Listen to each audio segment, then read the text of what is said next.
I noticed a great change in his attitude, his cold response, his uninterestedness about things that bothered around us. Then I found out he was with another girl.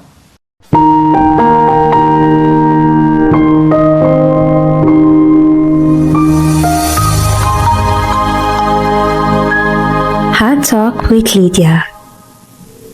Welcome to another episode of Heart Talk with Lydia. We met in church and fell in love. Listen to the story. I still remember the first day he noticed me. I was seated quietly at the back, the kind of girl who didn't draw attention, the kind who would rather worship in silence than dance in front of a row. But somehow, his eyes found me. He was full of life, always in the midst of his friends, the type everyone seemed to know. He carried a fire I didn't have, but it drew me in all the same. He asked me out, not once, not twice. He kept asking for months. I said no, not because I didn't like him, but because I wasn't sure if I could fit into his world. He was vibrant, expressive, and bold. I was calm and reserved, the girl who blended into the background. We were so different. But he didn't give up. He kept showing up, waiting after choir practice, sitting close to me during DBS, calling me just to ask if I'd eaten.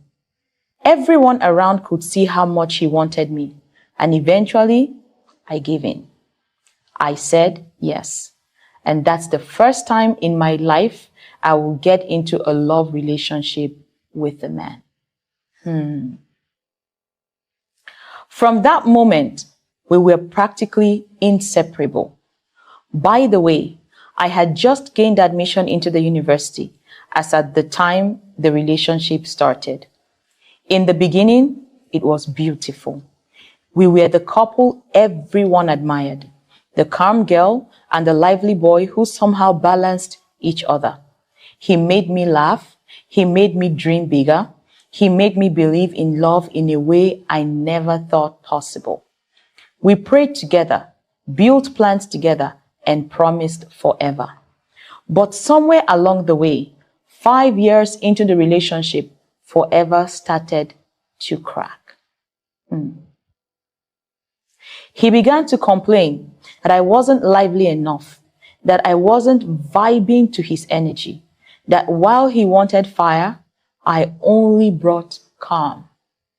He said I was too reserved, too quiet, not as exciting as the women who caught his eyes. Wow. I noticed a great change in his attitude, his cold response, his uninterestedness about things that bothered around us. Then I found out he was with another girl. Wow. From the chats I saw, he was grossly involved with someone else. I was devastated and broken. Nothing prepared me for messages I saw on his phone. I sank into myself and disappeared from his life. He didn't really care initially to ask why I withdrew. I guess he was busy with her. And when he did, I told him I found out he was cheating. Shocked at the revelation, he came back apologizing, saying it was just a fleeting moment of weakness, and I was the one who truly understood him, the one who supported his dreams, the one who loved deeply. Because of the genuineness of his brokenness, or so I thought, I forgave him. But it didn't end there. Twice more, the same story repeated itself.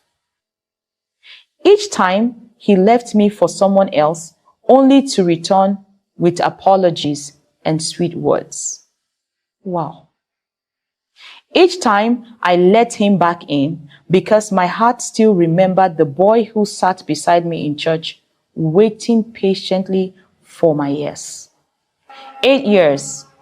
That's how long we've been on this circle of love, betrayal, and return.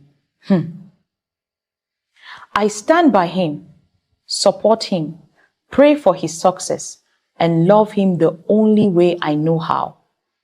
But he keeps searching for pieces of other women in me, pieces I was never made to carry. I can't alter my design. I have tried adjusting to being who he wants me to be, but that always leaves me frustrated.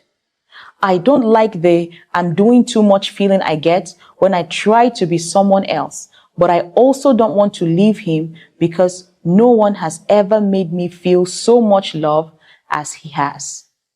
I'm out of school now and trying to build my life, but I'm so distracted with the instability of my relationship.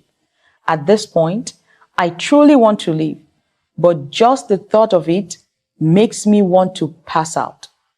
I don't think my heart can carry it. Please, I need your help. First off, I noticed from your story that you mentioned you truly want to leave the relationship, but you are not sure how it's going to play out. I want you to know that you are unique and you should be proud of who God has created you to be. And you should not change that for anyone else. You deserve better. And there is someone out there that is in desperate need of your exact specifications. So if you need someone to support you, you need someone to talk to you through the breakup process, I'll be glad to support you. I'll be glad to hold your hand and walk you through this process. So we have come to the end of this episode of Heart Talk with Lydia. If you have any stories you want to share or any concerns, slide into my DM and let's talk.